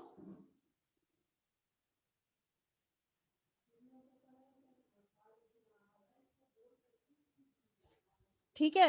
अब हम बात करते हैं norms. Norms are the acceptable behaviours. ठीक है. That is the done thing. अब कुछ चीजें जो हम कर रहे होते हैं वो एप्रोप्रिएट हो और कुछ चीजें जो हम नहीं कर रहे होते हैं वो इनएप्रोप्रिएट हो, यानी acceptable things. So you have to behave according to the norms, that is following the rules and regulations. You have to behave what is actually acceptable और उन चीजों से गुरेज करें जो कि acceptable या inappropriate है. ठीक है. That is what we call norms. तीसरा पॉइंट है symbols and symbolic actions. For example, यहाँ पे ऑर्गेनाइजेशन का यूनिक रूट एस्टैब्लिश होता है, पर्सनल स्टाइल ऑफ एक्सपीरियंस होता है. फाउंडर जो है वो अपने स्टाइल के हिसाब से ऑर्गेनाइजेशन को फॉर्म करता है. ठीक है. यहाँ पर उन्होंने आपको इंडियन ग्रुप की एक एग्जांपल दी हुई है, that is virgin group. And that effect the style of Richard Branson had on this organization. यानी Virgin Group actually is basically not an Indian group but an American group. ठीक है. और वहां पर Richard Branson ने अपना, he was the founder, और उस कंपनी वर्जिन को फाउंड करने में उसका अपना एक वर्किंग स्टाइल नजर आता है. ठीक है. लाइकवाइज उन्होंने आपको वॉलमार्ट की आगे एग्जांपल दी हुई है, रोल बैक अगेन ये वाली, ये this Walmart is also an American company. ठीक है. और वहां पर भी जो कल्चर आज तक फॉलो हो रहा है that is with role back and smiley face, that's as the price. Even smiley face उनका बहुत मशहूर होता है कि वो अपने हर प्रोडक्ट के अंदर, हर इवन उनके बैग्स के ऊपर वो स्माइली फेस बने हुए होते हैं. ठीक है. मैकडोनल्ड्स को भी अगर आप देखें तो इट्स लाइक वो जो क्लाउन है उसके ऊपर उसका सिंबल है. तो ये सारी चीजें भी, या एम जो है मैकडोनल्ड्स का, केएफसी का वो भी, जो वो एक जो अंकल हैं दैट इज वो जो उनके पूरे आपको हर पैकेट के ऊपर, हर पैकेजिंग के ऊपर वो नजर आएगा. लाइकवाइज एम मैकडोनल्ड्स का जो है वो येलो कलर के अंदर आपको दूर से भी नजर आएगा. So these symbols actually are representing their brands. ठीक है. इसी तरह स्माइली फेस जो कि वॉलमार्ट का होता है वो बैग्स के ऊपर या सेल के ऊपर, इवन सेल के जो बैग्स होते हैं उसके ऊपर भी वो डिफरेंट तरह से प्रमोशन के लिए एक्टिविटी को यूज कर रहे होते हैं. ठीक है. नेशनल कल्चर की हम बात करते हैं. यहां तक अगर किसी स्टूडेंट को कोई भी सवाल है तो बेटा पूछ लो, क्योंकि मैं इसको, कोशिश मेरी ये है कि मैं आपको ये चैप्टर, 5 मिनट रह गए, 5 मिनट तो नहीं है बेसिकली हमारे पास, होती तो क्लास मैंने 11 बजे तक इन लोगों की बात की हुई है, बट होता ये है कि थ्योरी है, इसके बाद रिटेंशन कैपेसिटी आपकी रिड्यूस हो जाती है। Most of the time I get message on the screen के मिस यहां तक रखे, तो उतना ही रखा जाता है। देखा, हाँ देखा, नूर खान ने फौरन लिख दिया 10:30 तक मैम, आई नो दिस। अच्छा नूर खान, मुझे एक चीज बताए, व्हाट एक्चुअली लाइक, क्या इतने अरसे से क्लास हो रही है, हम रोज बात करते हैं कि हम अगली क्लास इंशाल्लाह 11 तक रखेंगे, बट क्या होता है थ्योरी ज्यादा हो जाती है तो it's difficult for you to retain, what actually is the reason? मेरे लिए तो प्रॉब्लम नहीं है, मैं तो कवर करा दूं, और रिटेंशन कैपेसिटी का, that is actually one of the problems. ठीक है, anyways that's okay, perfectly fine. हम बात करते हैं नेशनल कल्चर की। अच्छा, नेशनल कल्चर के अंदर बेसिकली क्या होता है, यहाँ पर people influences the way that people behave at work and expectations and that have their colleagues careers and organization। National culture का मतलब है कि फॉर एग्जांपल पाकिस्तानी एक कल्चर है, एशियन कल्चर का पार्ट हो गया, तो there is a difference between people who behave Asian culture के अंदर एंड वेस्टर्न कल्चर के अंदर। कुछ चीजें इंडिया, पाकिस्तान, बांग्लादेश की कंट्रीज के अंदर मिलती जुलती हो जाती है, ठीक है, the way they behave, and कुछ चीजें वेस्टर्न कल्चर के अंदर the way they behave are similar. So nation wise भी हमारे बिहेवियर के अंदर इम्पैक्ट नजर आ रहा होता है, ठीक है। सो यहां तक तो ये आपका कवर हो गया, क्या, culture and globalisation of the organisation, और ये पैरामीटर्स हमने कवर कर लिए। अब now I want to tell you all, यहां पर देखो हॉफस्टेड मॉडल हम पहले कर चुके हैं, power distance, individualism versus collectivism, masculinity versus femininity, ये हम पहले सारे पॉइंट्स कर चुके हैं। यहां तक कि अगर आप ये वाला ग्रिड चेक करें, सो you have all done this. Long term के ऊपर काम करना चाहिए, विलियम आउची की थ्योरी के अंदर हमने ये सारे, uncertainty, avoidance, long term, there are 2 students whom I remember, they are attending all my classes, let me check the name and let me tell who are they। ठीक है, हादिया आपने भी वो क्लास ली है, बिलाल आपने भी ली है, इर्जा आपने भी ली है, मोहम्मद नईम भी आ गए, welcome Mohammad Naeem, you were little late, आपने भी वो क्लासेस ली है, नूर खान ने ली है, बाकी Riaz Karim is a new name, I don't know this person actually, और कौन है, and Uzair Nadeem, I am so sorry बेटा, मुझे याद नहीं है आप भी उस क्लास में थे कि नहीं थे। बाकी जितने बच्चों का मैंने नाम लिया है उन्होंने मेरी ये हॉफस्टेड के 5 डायमेंशन कल्चर की क्लास मेरे साथ अटेंड कर ली है। I am not going to repeat it again. हमने विलियम आउची के अंदर भी ये सारे क्राइटेरिया पढ़े थे, और हमने हॉफस्टेड की पहले भी ये थ्योरी कवर कर ली है। तीसरी चौथी मरतबा प्लीज खुदा के लिए, मेरे अंदर इतना स्टेमिना नहीं है कि मैं चौथी मरतबा इसको रिपीट करूं, ठीक है, सही है। तो ये सबको क्लियर है? नूर खान, नूर खान तुम्ही को बेटा याद रहता है, बाकी सब गजनी चल रहा है मेरे ख्याल से। इर्जा याद है?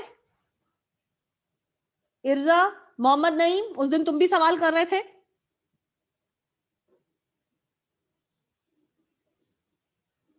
बाकी कहाँ है? बाकी जी जी, इर्जा को अब आ रहा है याद, हाँ, और बाकी लोग सबको मैं याद दिलाऊं, हाँ देखो ये वाला पॉइंट किया था,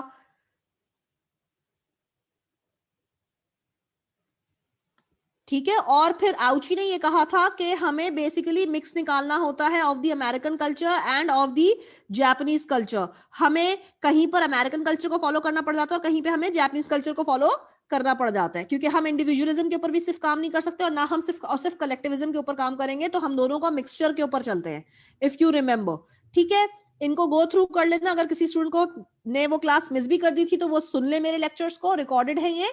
अगर नहीं फिर भी कोई प्रॉब्लम होती है तो अगली क्लास में मुझसे इसके ऊपर पहला सवाल करना, उसके बाद हम आगे बढ़ेंगे, ठीक है।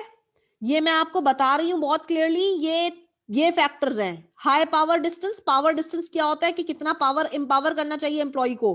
हाई इंडिविजुअलिज्म यानी आप टीम वर्क के अंदर काम नहीं करेंगे, आप ऑटोनोमस के ऊपर जाएंगे। हाई मैस्कुलिनिटी मतलब आप male wise, gender wise discrimination कर रहे हैं।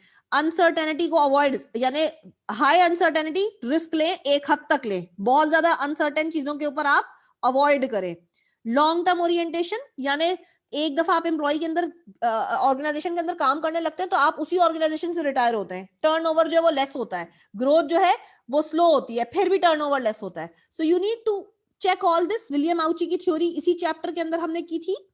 ठीक है, ये एक दो मतलब पिछले हफ्ते या उससे पिछले हफ्ते का लेक्चर निकाल के देख लें.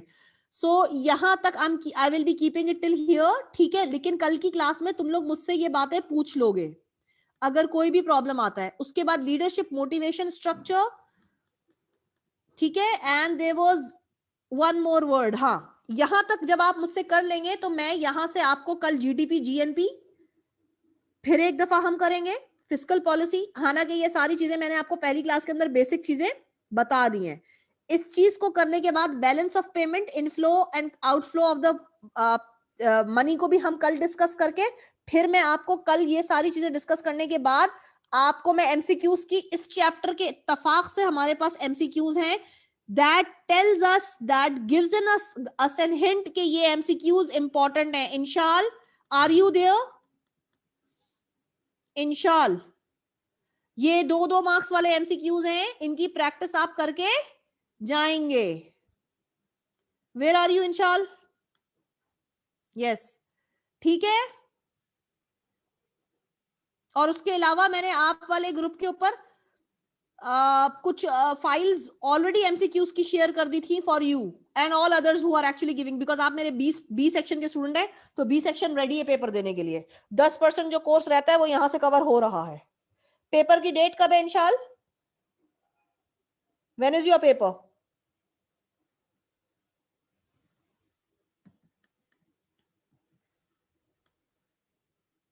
ठीक है, 28. fine, fair enough. Uzair, you are also giving the paper on 28th December if I'm not wrong. Okay, good. ठीक है, सो प्लीज फिर हम इसको कल वाइंड अप करते हैं इस चैप्टर को, और फिर कल नेक्स्ट चैप्टर हम इंशाल्लाह ताला स्टार्ट करते हैं. ठीक है, so I will be keeping it till here. लेकिन प्लीज मेरी स्पीड तेज है, मुझे स्पीड तेज करनी पड़ रही है. रीजन है दिसंबर में बच्चे पेपर दे रहे हैं मेरे, तो जो 10% मेरा फिजिकल क्लास के अंदर बी सेक्शन का कोर्स रह गया है वो मैं यहां कवरेज दे रही हूं. बाकी बच्चों को भी बता दो. ठीक है, दिसंबर मिड एंड ऑटोमेटिकली आ चुका है.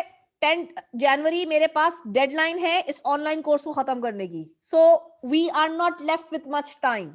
चैप्टर 9 इंशाल्लाह ताला हम कल स्टार्ट करेंगे and we are on the right pace. We have that much 10-15 days हैं, आराम से हमारा कोर्स कवरेज होगा. ठीक है, अल्लाह हाफिज.